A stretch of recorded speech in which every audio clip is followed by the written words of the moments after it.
السلام علیکم ورحمۃ اللہ وبرکاتہ۔ بڑی خبر آج کی اس ڈیپ ڈائیو میں ہم موجودہ مشرق وسطیٰ اور عالمی سطح پر پیدا ہونے والے انتہائی کشیدہ حالات کا جائزہ لے رہے ہیں جنہوں نے پوری دنیا کو ہلا کر رکھ دیا ہے۔ بالکل، اور ہمارا مقصد بھی یہی ہے کہ ان تمام حالیہ واقعات اور عالمی طاقتوں کے کردار کو ذرا گہرائی سے سمجھا جائے۔ صحیح۔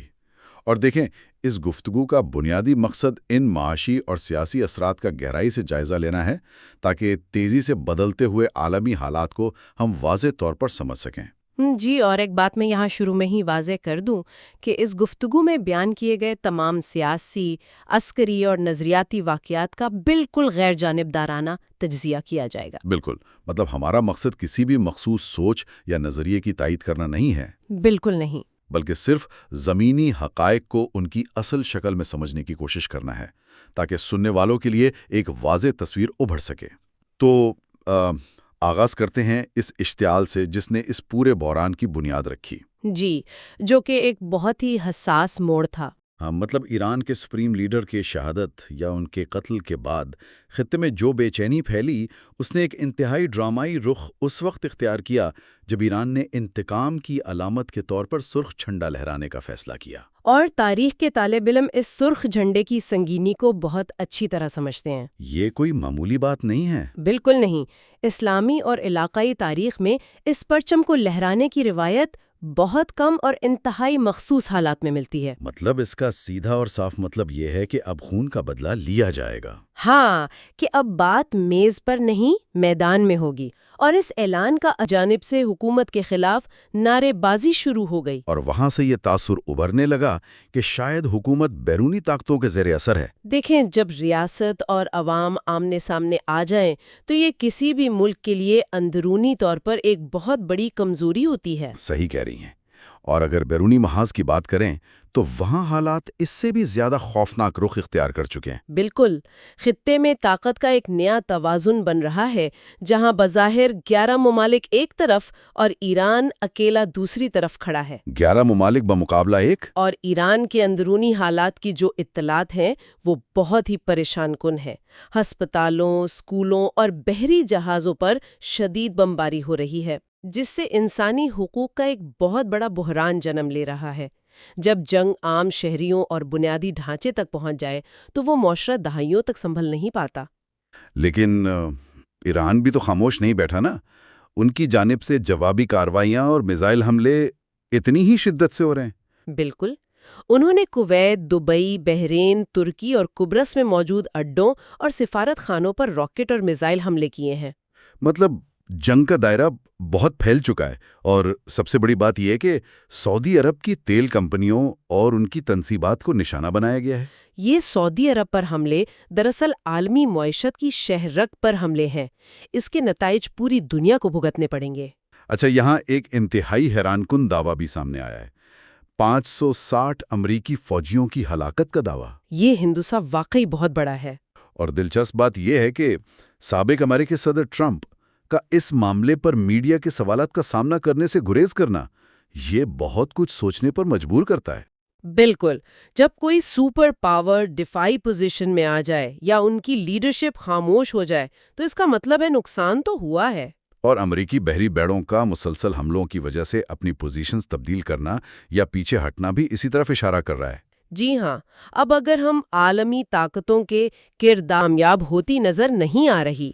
جب اعتماد ہی نہ رہے تو مذاکرات کیسے ہوں گے؟ اب ذرا اپنے خطے کی طرف آتے ہیں۔ پاکستان کے لیے یہ چیلنجز اور اندرونی خطرات بہت سنگین ہیں۔ جی، یہ پاکستان کے لیے ایک بہت بڑا سفارتی اور عسکری امتحان ہے۔ پاک فوج کے کردار کے حوالے سے اگر دیکھیں تو سعودی عرب کی حفاظت کے حوالے سے پاکستانی فوج کی ذمہ داریاں موجود ہیں اور فوج کو تیار رہنے کے احکامات ہیں۔ اور اگر صورتحال مزید بگڑتی ہے تو پاکستانی فوج کے ایران کے مد مقابل آنے کا قوی امکان ہے، جو کہ ایک بہت مشکل صورتحال ہوگی۔ بہت مشکل۔ اور اس کے سفارتی اور جغرافیائی اثرات پر غور کریں تو اگر پاکستان اس جنگ کا حصہ بنتا ہے تو پاکستانی سرزمین کے استعمال ہونے کا شدید خدشہ ہے۔ بالکل، اور افغانستان کے بعد ایران کے ساتھ بھی تعلقات مکمل طور پر خراب ہونے کا خطرہ سر پر منڈلا رہا ہے۔ اور ایران نے تو ویسے بھی پاکستان کی جانب سے سپر پاور کی بات ماننے کا مشورہ مسترد کر دیا ہے۔ وہ کسی دباؤ میں نہیں آ رہے، ظاہر ہے وہ اسے اپنی نظریاتی شکست سمجھتے ہیں۔ اور اسی دوران سرحدوں پر بھارتی فوج اور طیاروں کی موجودگی، جسے ایک بلیک میلنگ ٹول کے طور پر استعمال کیا جا سکتا ہے، پاکستان کے لیے دوہرے محاذ کا خطرہ پیدا کر رہی ہے۔ بھارت اس موقع پر پاکستان کی فیصلہ سازی کو مفلوج کرنے کی کوشش کر رہا ہے۔ بیرونی خطرات تو ہیں ہی، لیکن اندرونی بے حسی کا بھی تو ایک عالم ہے۔